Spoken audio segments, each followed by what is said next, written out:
Els arrived at Casper's office early in the morning, carrying a folder with the documents she had found in Dirk's study. The lawyer, known for his sharp analytical mind and calm approach, listened attentively as she explained her situation. Casper, a man in his early 40s with a sterling reputation in Utrecht, carefully sifted through the papers when Els finished speaking. "This is serious, Els. These transactions are highly suspicious. But we'll need more evidence to directly link Dirk to any illegal activity. With your consent, I can start investigating these accounts," Casper proposed. Els nodded, relieved to finally have someone trustworthy on her side. Before leaving, she mentioned Jan's predicament, detailing her concerns about Lucas and the strange events at his home. Casper agreed to assist him as well. Later that day, Casper visited Jan's flat with Els. They found the elderly man sitting at his table, staring at the untouched cup of tea from the night before. He looked worn down, as though the weight of everything had finally caught up with him. When Els called his name, he raised his eyes, visibly relieved to see them. "Els, you brought help?" he asked, his voice tinged with hope. Casper introduced himself and quickly earned Jan's trust. After hearing the story about the vial and the tea, the lawyer fell silent for a moment before responding. "Jan, we need to take this seriously. I'll have this vial and the tea tested. If there's anything that links Lucas to a deliberate attempt to harm you, we'll need solid evidence to act on," Casper assured, carefully collecting the items. The relief on Jan's face was unmistakable. For the first time in weeks, he felt he wasn't facing this alone. Els and Casper's presence brought him a sense of security he hadn't realized he desperately needed. While Casper left to begin his investigation, Els stayed with January. They talked about how their lives had become unexpectedly intertwined and the challenges they were each facing. Amid the hardships, a mutual admiration began to grow. There was something comforting about each other's presence, as though they offered strength without needing to say it aloud. A few days later, Casper returned with troubling news. The analysis of the vial and tea revealed traces of a toxic substance. While not lethal in small doses, it could cause severe health problems if administered consistently. "Jan, this is more serious than we anticipated. Lucas may be deliberately trying to harm you. With your permission, I'd like to involve the police and initiate a formal investigation," Casper explained. Jan remained silent for a long time.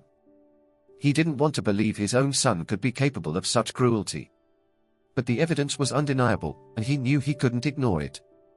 Finally, he nodded. "Do what you have to do.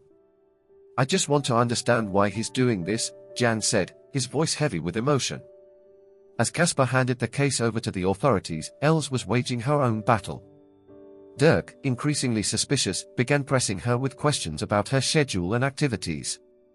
She knew she had to act quickly before he discovered Casper's involvement. One tense evening, Dirk came home later than usual, looking more agitated than ever. His nervous demeanor confirmed Elsie's fears. Realizing she couldn't wait any longer, she grabbed her bag. A daughter schemes to harm her father, but he never expected that.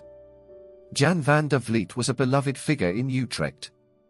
Known for his generosity, he had devoted nearly his entire life to the bakery he ran with passion and an ever-present smile. For decades, the bakery had been the heart of the neighborhood, a place where stories were shared and friendships blossomed. Now retired, Jan lived a quieter life, or so everyone believed. Lucas, his only son, had been both his greatest source of pride and his deepest disappointment. When Lucas decided to launch a tech startup, Jan didn't hesitate to support his son's dream. He invested all his savings, firmly believing in Lucas's potential. But the business failed spectacularly. Unable to handle the failure, Lucas became more demanding and reckless. To rescue his son from debts and creditors, Jan made sacrifices that left him with almost nothing. At 68, Jan now lived in a small, modest flat. The house where he and his late wife had raised Lucas was sold. Most of his possessions were gone, but what weighed most heavily on Jan's heart was Lucas's behavior. Lucas had grown distant, almost cold. The warm and promising young man Jan had once known seemed to have vanished, replaced by someone Jan barely recognized. During one of Lucas's rare visits, he arrived with a small package. "It's special tea, Dad.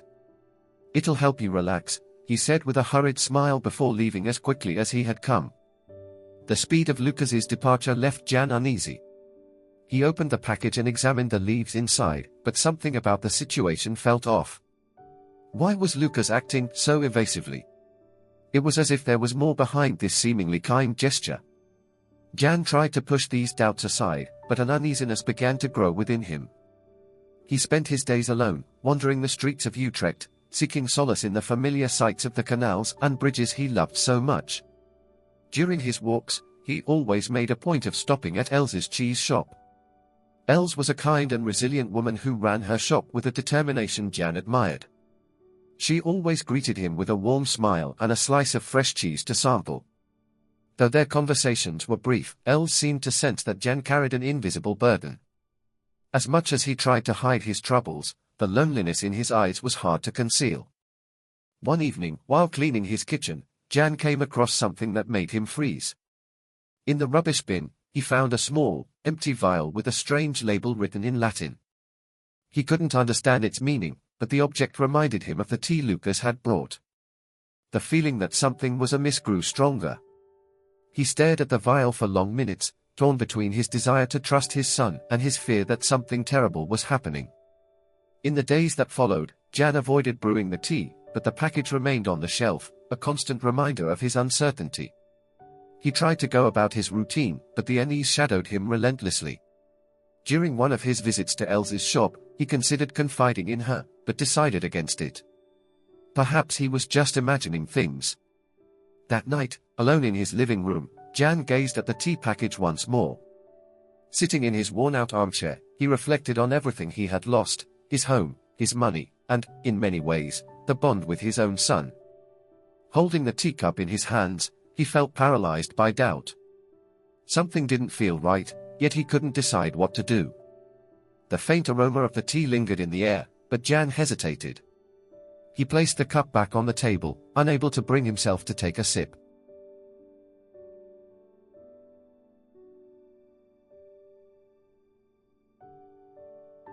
Winter mornings in Utrecht carried a peculiar stillness, broken only by the faint sound of bicycles rolling over the cobblestones.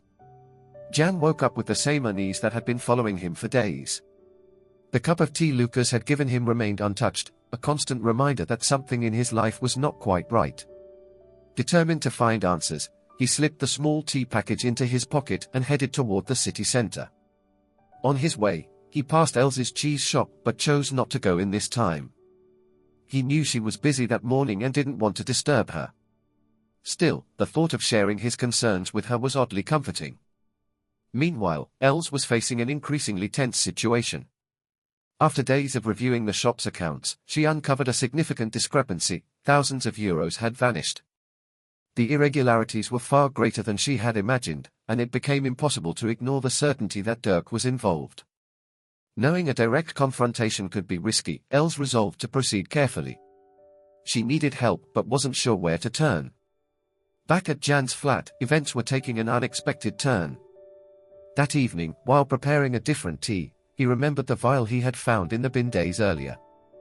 The small container was still tucked away in a drawer. Examining it once more, Jan remained baffled by the Latin words on its label. Deciding to seek clarity, he planned to take it to a local pharmacist the following day. At the pharmacy counter, the attendant studied the vial closely, frowning. "This is a container for a controlled substance. Something like this shouldn't be in anyone's possession without a prescription." "It's odd," the attendant remarked, handing the vial back to Jan with a concerned expression. The explanation wasn't definitive but was enough to heighten Jan's unease. The word "controlled" echoed in his mind. He thanked the pharmacist and left, still unsure of his next steps. Back home, he began piecing things together: the vial, the tea, Lucas's strange behavior. Could it be that his own son had sinister intentions? As Jan wrestled with his thoughts, Els faced her own challenges. After another night of uncomfortable silence with Dirk, she decided to discreetly investigate the documents he kept at home. In a locked drawer in his office, she discovered papers revealing suspicious financial transactions. Significant sums had been transferred to accounts belonging to companies she'd never heard of. Else's heart raced. It was now clear that Dirk had not only been siphoning money from the shop but might also be involved in something far larger. The following day, Jan and Els met as they had been doing regularly. This time, however, the conversation was heavier. They shared their dilemmas, and the sense of camaraderie between them deepened. "I found something I can't explain, Els. A vile, strange tea, and Lucas, he just isn't the same anymore. I think something's wrong," Jan said, his voice low, as though afraid someone might overhear. Els hesitated before responding, still processing her own discoveries about Dirk. After a few moments, she decided to be honest. "Jan, I found things about Dirk too. It's not easy to admit, but he's been siphoning money from the shop. And I'm afraid that's just the beginning," she confessed.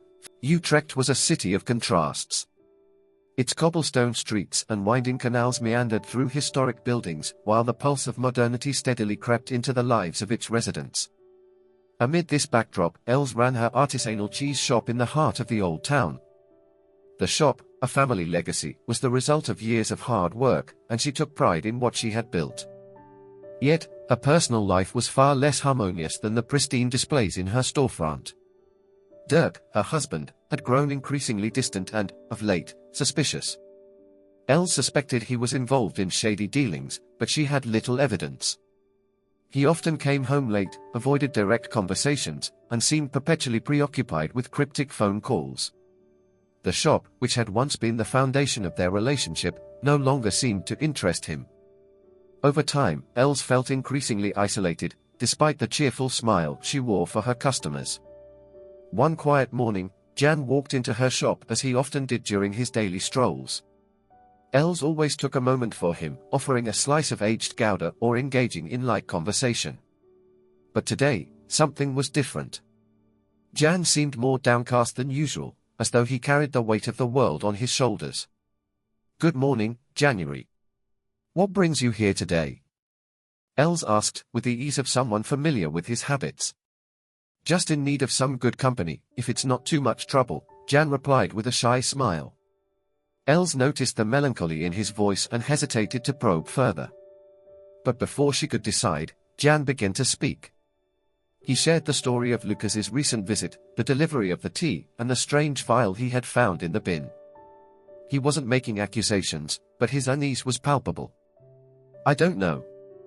Maybe it's all in my head, but something doesn't feel right," he said, staring at his hands resting on the table.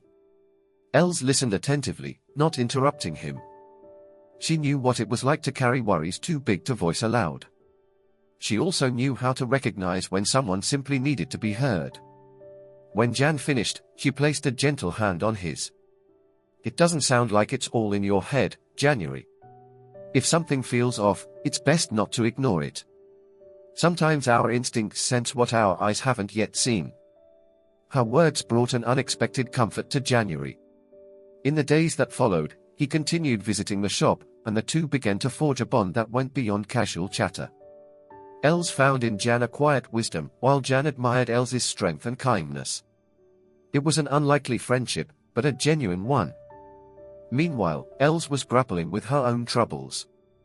During a casual conversation, Dirk mentioned he was involved in new financial opportunities. The remark made her suspicious, but, as always, Dirk avoided going into detail. He grew more evasive by the day, and Els couldn't shake the feeling that something was being hidden from her. Determined to uncover the truth, she discreetly reviewed the shop's finances. To her surprise, she found discrepancies in the accounts. Small amounts of money seemed to be disappearing without explanation. When she confronted Dirk, he laughed and dismissed her concerns as paranoia. "You need to relax, Els. This is all normal in business," he said, with a tone bordering on disdain. Dirk's response not only failed to reassure her, but also strengthened her resolve to get to the bottom of things. Instead of arguing, Els decided to wait for a more opportune moment to act. In the days that followed, Jan and Els continued to meet, and their friendship became a source of strength for them both. While Jan struggled to understand Lucas's behavior, Els faced her own dilemmas with Dirk. They found solace in each other, a shared relief that helped them navigate the increasingly complicated challenges in their lives. During one of their conversations, Jan admitted he still hadn't had the courage to brew the tea Lucas had brought him. Without hesitation, Els suggested he store the package somewhere safe, and the days that followed were filled with a blend of anxiety and determination for Jan and Els. With Casper leading the investigation, they felt closer than ever to achieving justice. Yet, they understood the path ahead would be fraught with danger. In Jan's small flat, the silence felt heavier than usual. Night after night, he sifted through memories, questioning how Lucas, the boy he had raised with so much love and devotion, could have turned so cruel. How had money corrupted his son's soul to the point of endangering his own father's life? These thoughts echoed in Jan's mind as he grappled with the pain of his new reality. Meanwhile, Els found herself in an equally precarious position. After taking refuge at the hotel, she knew her absence from Dirk would not go unnoticed. He had already tried calling her several times, and the tension between them was palpable. But Els felt a newfound strength within herself, a courage she hadn't known before, the courage to face the truth, no matter how painful it was. Casper worked tirelessly. He not only handed the evidence from the vial and tea to the police but also delved deeper into Dirk's financial history. One morning, while poring over documents in his office, Casper discovered an alarming connection. The shell companies Dirk had used to siphon money were tied to larger organizations under investigation for extensive fraud. Dirk was involved in a far more elaborate scheme than Els had imagined. The situation escalated when Casper received a warning from the police. Lucas had been acting suspiciously, attempting to access joint bank accounts still in Jan's name. He was moving small amounts of money, likely to obscure a larger scheme. Casper immediately informed Jan. "He's trying to take advantage while he still can, January. We need to act quickly before he does something irreversible," Casper said firmly. Jan agreed but couldn't shake the growing ache in his chest.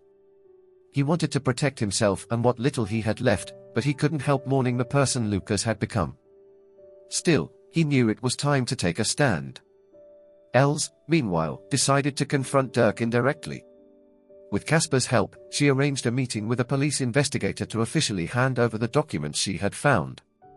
During the meeting, new information surfaced. Dirk was linked to individuals using shell companies for money laundering. The funds diverted from Els's shop were just a fraction of his illicit activities. "So, this means he's not only jeopardized the shop but also put my name at risk?" Els asked, incredulous. "Unfortunately, yes. But we now have enough evidence to file formal charges," the investigator explained. The revelation left Els furious but resolute. Dirk would have to face the consequences of his actions, just as Lucas would. The weight of everything that had happened began to lift as the truth came to light, but the danger was far from over. Soon after, Jan and Els received alarming news. Lucas had attempted to enter Jan's flat while he was out. The police were called and found Lucas rifling through drawers. When confronted, Lucas claimed he was searching for important documents. But with his suspicious history and mounting evidence, officers detained him for questioning. At the station, Lucas's facade crumbled. Under pressure, he admitted to tampering with Jan's tea, intending to weaken him gradually. His plan was cruel and simple: remove Jan from the picture to claim what remained of his inheritance. This confession devastated Jan but also brought a grim sense of relief. The truth was finally exposed. At the same time, Dirk's downfall began in earnest. Casper secured a court order freezing his assets, safeguarding Els's shop and halting his fraudulent activities. When Dirk found out, he tried to contact Els, but she ignored all his attempts. To her, their bond was irreparably broken. That evening, Jan and Els met again in the quiet of the cheese shop. They shared a simple dinner, seeking comfort in the small things. There was sadness in Jan's eyes, but also a newfound resolve. "I don't know how I got to this point, Els. But now I see I have to fight for what's left, not just for myself, but for my grandchildren." "They're innocent in all this," Jan said, his voice steady. "You're stronger than you realize, January. You've been through so much, and yet you're still here." "And you're not alone," Els replied, offering an encouraging smile. They both knew the battle wasn't over. Courts lay ahead, difficult truths needed to be spoken, and broken hearts needed mending. But for the first time in a long while, they felt the worst was behind them. Months after the trial, life began to take a new direction for Jan and Els. Utrecht felt calmer that spring, with the soft sunlight reflecting off the canals. The bakery that had once been the center of Jan's life was now just a memory, replaced by the promise of a new chapter. Jan made the difficult yet resolute decision to take in his grandchildren, Tim and Lotta, who had been left in a precarious situation following Lucas's imprisonment. The children, still young and full of innocence, stirred something deep within January. He understood that they bore no blame for their father's mistakes and that they needed love and stability to heal.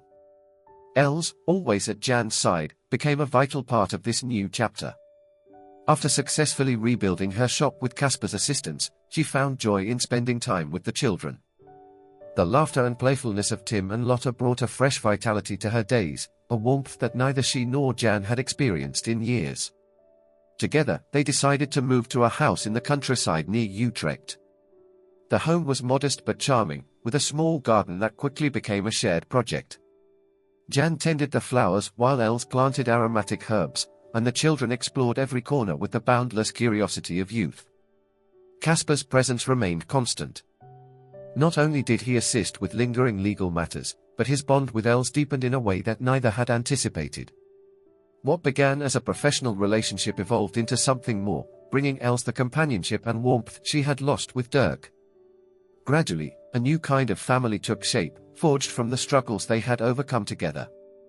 One afternoon, Jan and Els sat in the garden, watching the children play with Casper, who patiently taught Tim how to build a small bird feeder.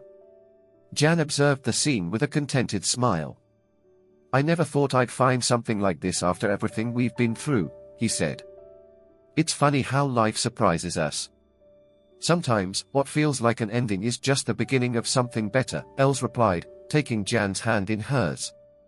Time brought not only tranquility but also a new perspective. Jan, once consumed by pain and betrayal, now saw value in the present. The friendship with Els, the support from Casper, and the innocent laughter of Tim and Lotta reminded him daily that life could indeed turn for the better.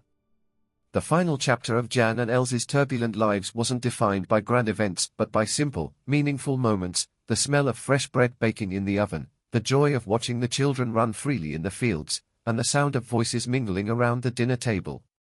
These quiet rewards were life's way of repaying those who endured its storms. As the sun set over the countryside, Jan reflected on all he had learned. Life, with all its pain and injustices, was meant to be shared. And, in the end, love, respect, and solidarity were the forces that turned darkness into light. With his heart renewed, Jan understood that the journey was far from over.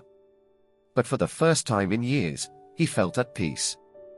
And that peace was more than enough.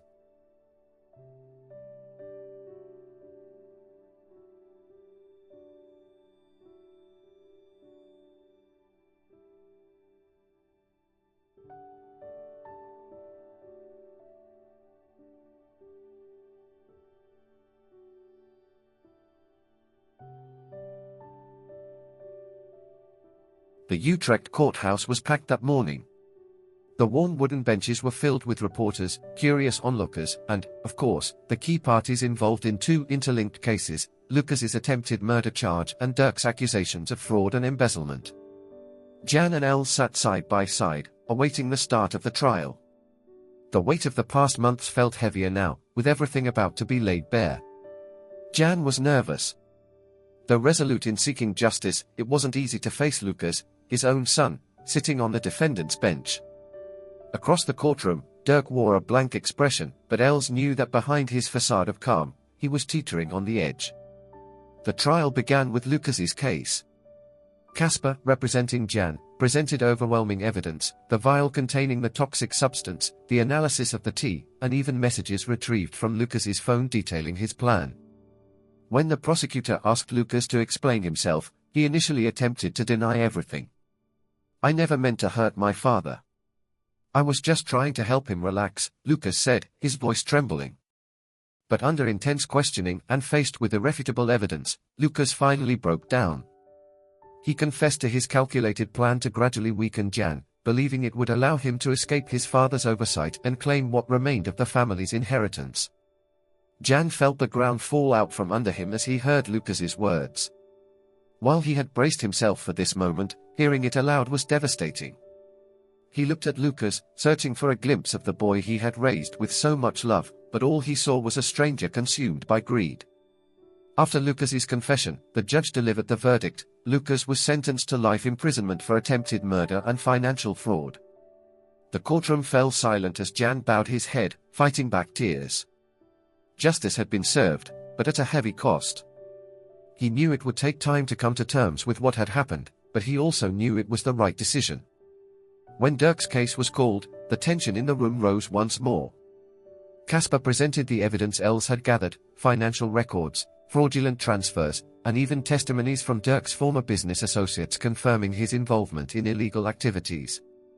Dirk's defense lawyer argued that he did not have full control over the financial operations, but the evidence was damning. Realizing there was no escape, Dirk shifted tactics and tried to implicate Els. He claimed she had been aware of some transactions and shared responsibility for the financial troubles. "That's a lie," Els exclaimed, breaking the silence. Her face flushed with indignation. Casper quickly requested a brief recess to calm the room, but Els, now resolute, faced Dirk head-on. "You destroyed everything we built together. And now you have the audacity to blame me," she said, her voice filled with emotion. Els's testimony was pivotal in dismantling Dirk's attempt to deflect blame. She spoke about the years she had dedicated to the shop, her love for the business, and how Dirk's actions had nearly destroyed it all. The courtroom listened intently, and her clarity and sincerity left no room for doubt. Dirk was convicted of fraud and money laundering, receiving a 15-year prison sentence. Furthermore, a portion of the embezzled funds was recovered, giving Els a chance to rebuild her business. As the trial concluded, Jan and Els exited the courthouse together. The silence between them was heavy but filled with a palpable sense of relief. Justice had been achieved, and although the future remained uncertain, they both felt they could finally breathe again. Casper joined them outside, a faint smile on his face. "You two are stronger than you realize. It's been a long fight, but now it's time to look forward," he said. Els returned the smile, feeling for the first time in months that a weight had been lifted from her shoulders. She looked at Jan, who appeared calmer, though still processing everything that had transpired. Later that evening, Jan and Els met again at the cheese shop. The conversation flowed